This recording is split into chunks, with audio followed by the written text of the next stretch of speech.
Você provavelmente já deve ter ouvido falar da Elizabeth, rainha da Inglaterra. Pois é, mas hoje eu não vou falar sobre a Elizabeth, que você provavelmente cresceu ouvindo falar, que era aquela mãe do rei atual. Eu vou falar da primeira Elizabeth, a Elizabeth I, que reinou lá no século XVI, o final do século XVI, início do século XVII, uma época com muita coisa acontecendo no mundo. Então, senta confortável, pega lápis, caderno e borracha para anotar tudo aquilo que você achar interessante, porque tem muito fato interessante que determina muita coisa do porquê que a Inglaterra é do jeito que é hoje. E bora pro vídeo.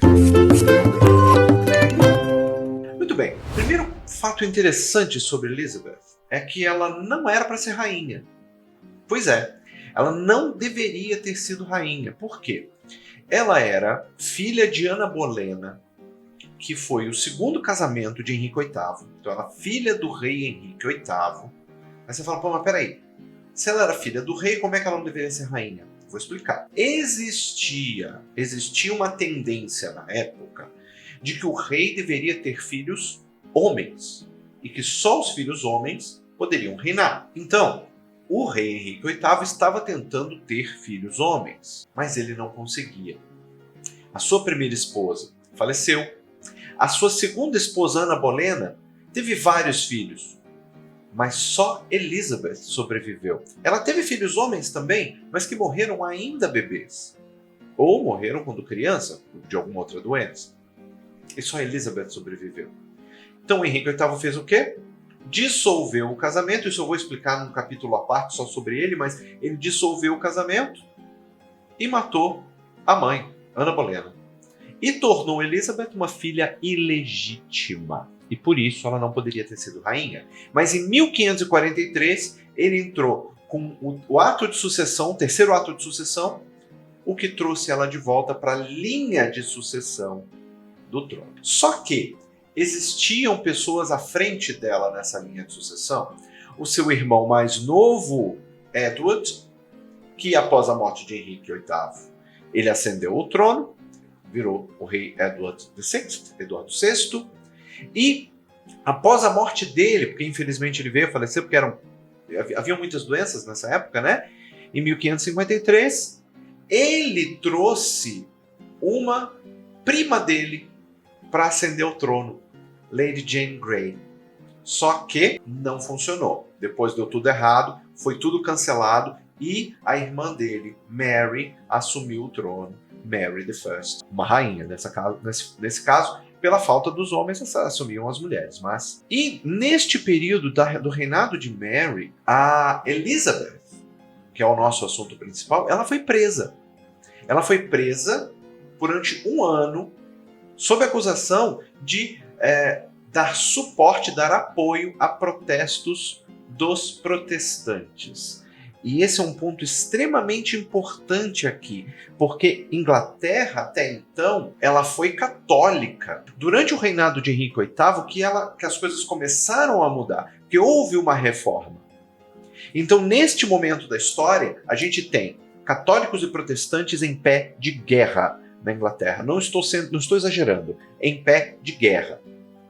Tá? Então, Elizabeth era protestante e ela foi acusada de dar apoio aos protestantes. A rainha até então, Mary I, era católica. Então, mandou prendê-la e ela foi presa por um ano.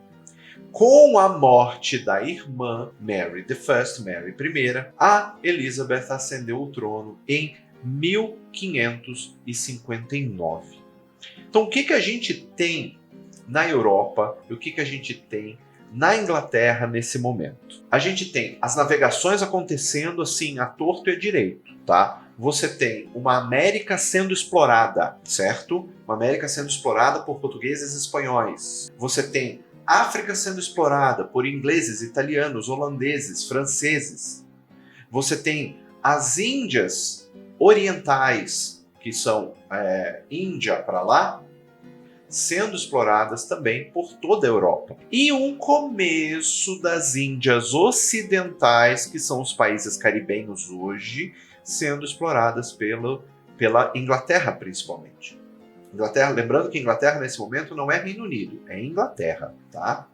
Depois, eventualmente nós vamos falar sobre os outros países do Reino Unido e o momento em que houve essa união entre eles, tá? E essa época que Elizabeth estava reinando é chamada de Era de Ouro da Inglaterra. Por quê?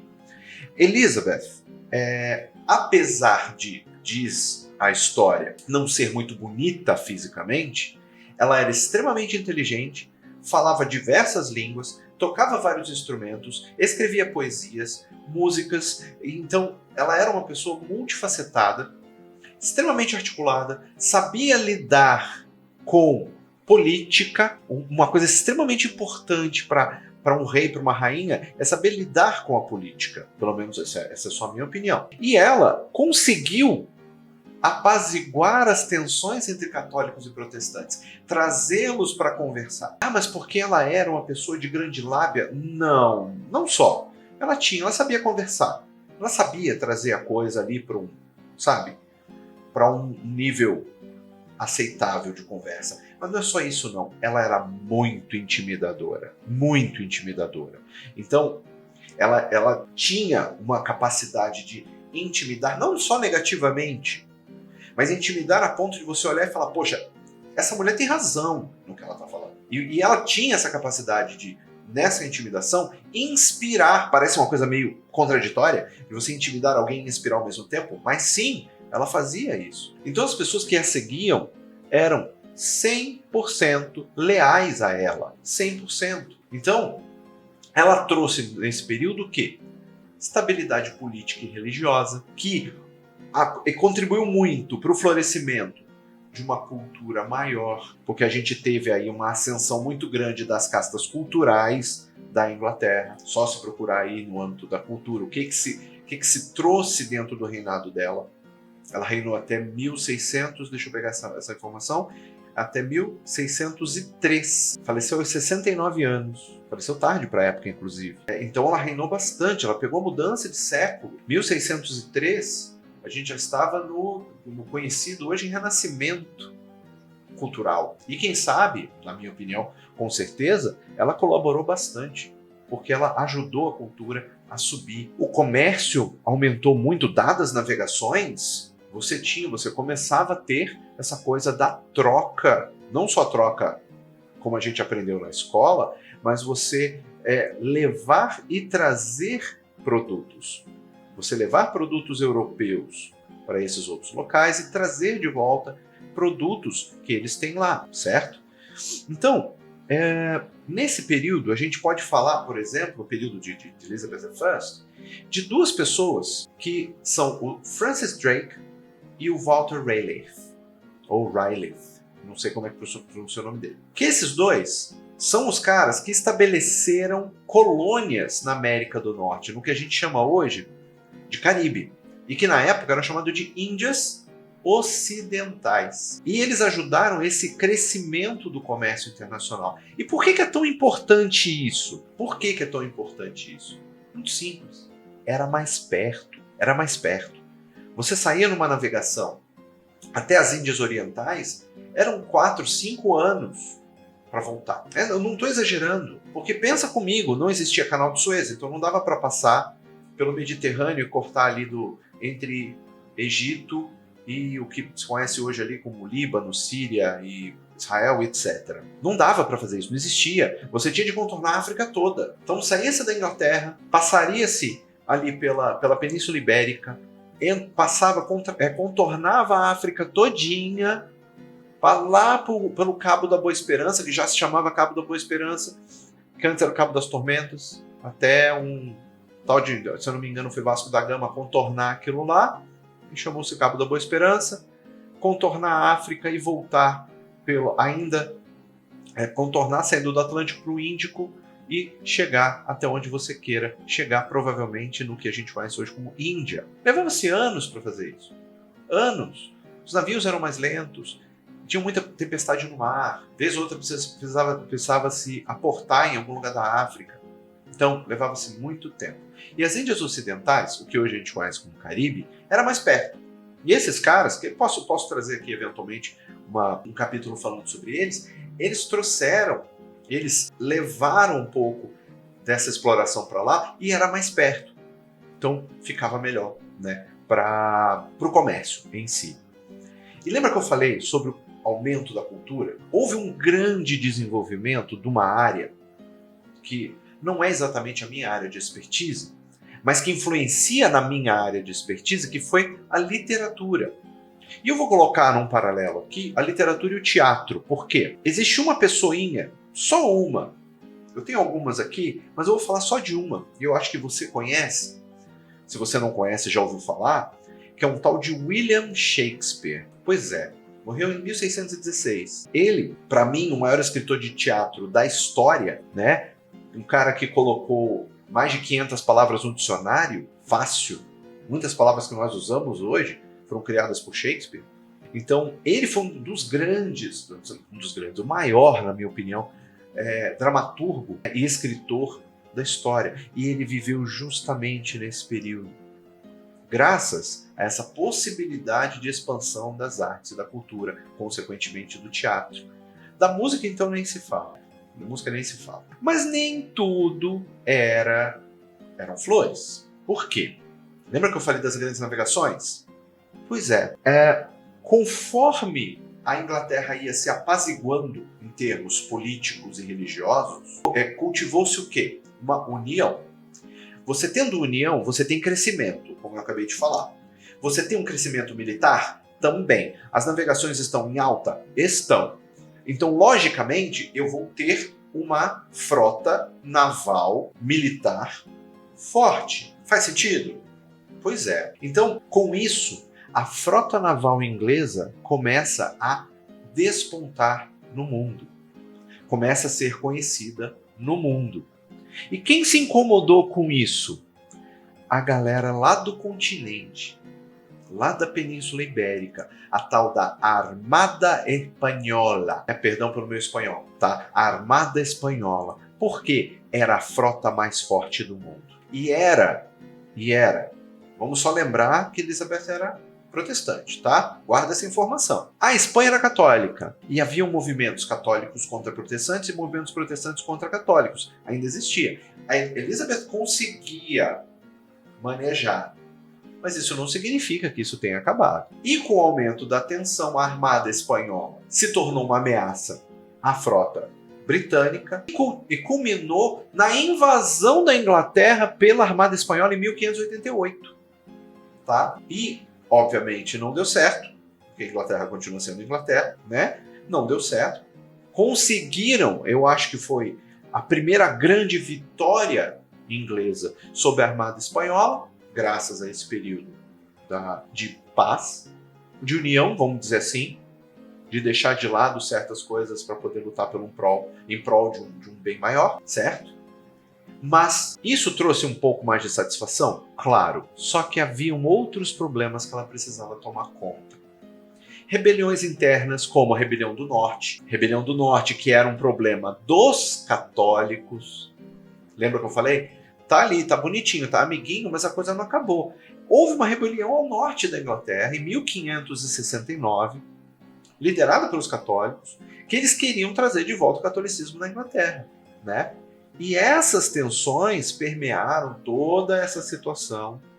Houveram períodos muito grandes de tensão que, obviamente, ela conseguiu lidar. Porém, uma personagem que eu preciso trazer para cá, não está nem no meu roteiro, não, e que é justamente neste período, e tem a ver um pouco com essa rebelião do Norte, que é a figura de Mary, Queen of Scots. Então, a Mary, a rainha dos escoceses.